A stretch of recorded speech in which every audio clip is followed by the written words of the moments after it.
Gulay, nagrereklamo si Pangulong Erdogan na ang mga pag-atake ng Israel sa Syria at Lebanon ay nadudulot na ng pangnanib sa Turkey at sa mundo. Sa talumpati niya sa parlamento, sinabi niyang walang dapat maghanap ng gulo doon at dapat na itong itigil. Narito ang mismong sinabi ni Erdogan. Netanyahu! Ang mga pag-atake ni Netanyahu at ng kanyang network ng pagbatay sa Syria at Lebanon ay umaabot na rin ngayon sa Turkey tulad ng dalawang kapatid na bansa. Hindi namin papayagan ang anumang pag-atake sa aming mga kapatid. Ngayon, ang mga taong ito at tauhan nila ay nagkakalat ng banta laban sa Turkey. Hindi mo na kailangang sabihin ito. Alam na namin ng mabuti ang iyong intensyon, layunin at target. Kitang-kita namin kung ano ang iyong hinahabol. Lubos naming alam kung ano ang tunay na layunin ng ilusyon ng ipinangakong lupain. Sa tulong ng Diyos, Hinding-hindi namin ito pahihintulutan. Nagbabalik tayo kasama si Owen Alterman ng I-24 News English. Seryoso ba siya? Halatang masigasig talaga siya. Seryoso ba ito? seryoso at mahalaga ang talumpati, Emily. Narinig lang natin ang bahagi tungkol sa lupang ipinangako. Oo, may bahid ng reliyon, pero Emily, hindi ito tungkol doon. Geopolitika talaga ito, hindi ideolohiya, kundi kapangyarihan. Ano bang ibig sabihin ni Erdogan? Sabi niya sa ibang bahagi ng talumpati, ang Syria at Lebanon ay mga malalayang bansa. Pero kami dito sa Turkey ay may tinatawag na heograpiya ng pagmamahal para sa dalawang bansang iyon.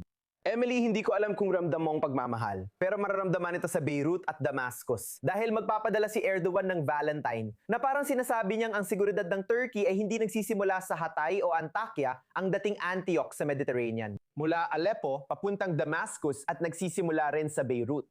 Ibig sabihin, Emily, kami sa Turkey ay nagdedeklara ng impluensya hanggang timog ng Syria at Lebanon at sa dagat Mediterranean. Pinag-uusapan niya at tinatakot ang mga nagtatrabaho sa mga pipeline para magdala ng gas at magdala ng gas sa pamamagitan ng Cyprus, na sinasabing sinumang sumira sa mga karapatan ng Turkey ayon sa kanyang definisyon, syempre, o ng mga Turkish Cypriot ayon sa kanyang definisyon ng mga karapatang yon, syempre. Kung ganon, maigpit tutugon ang Turkey sa kanila.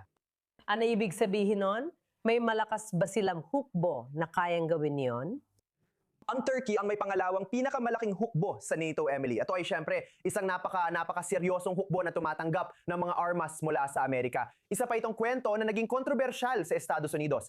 Oo, seryosong militar ang Turkey at may banta ng aksyong militar. Sa tingin ko, malinaw ito sa lahat ng nakikinig sa talumpating ito. Gusto lang ni Erdogan na makuha natin yon sa talumpate. Pero hindi ito usaping reliyon, kundi kapangyarihan.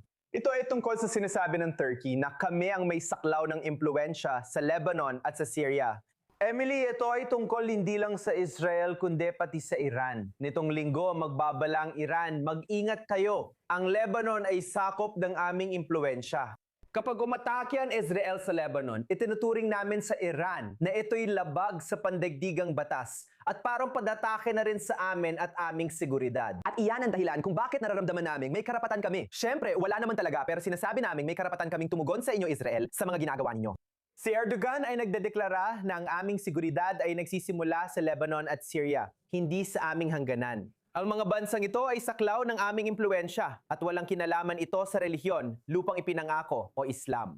Ito ay hayagang kapangyarihan kung gugustuhin mo. Ito ay nasyonalismo. Kung may paratang nitong mga nakaraang taon na gusto ni Erdogan na muling buwiin ang Imperyong Ottoman, heto siya at malinaw na sinasabi na gusto niyang gawin ito kahit papaano. Sa tingin ko, makatuwirang basahin at bigyang kahulugan ang talumpati na mahihina ang Syria at Lebanon at kailangan nila ang kanilang kasintahan sa Turkey kasama ang geography of affection nito upang pumasok doon. Maging akin ka, maging akin ka, maging iyo. Ginagawa mo ang puso. At yan ang gusto niyang gawin ng mga tao sa Lebanon. Pasensya na. Paano naman ang Israel? Kumusta na doon? Well, Sinabi ni Benjamin Netanyahu na si Erdogan dahil sa suporta sa Hamas at pagpapakulong sa mga kalaban ay hindi nararapat magbigay ng moral na pahayan laban sa militar ng Israel. Makikikita sa screen ang tweet ni Netanyahu. Patuloy na tutugon ng Israel sa mga atake ng proxy ng Iran sa Lebanon at ipinaliwanag kung bakit kailangan nilang umatake sa Lebanon at Syria. Kailangan ko sabihin, Emily, hindi sa ipinagtatanggol ko si Erdogan. Malayo doon.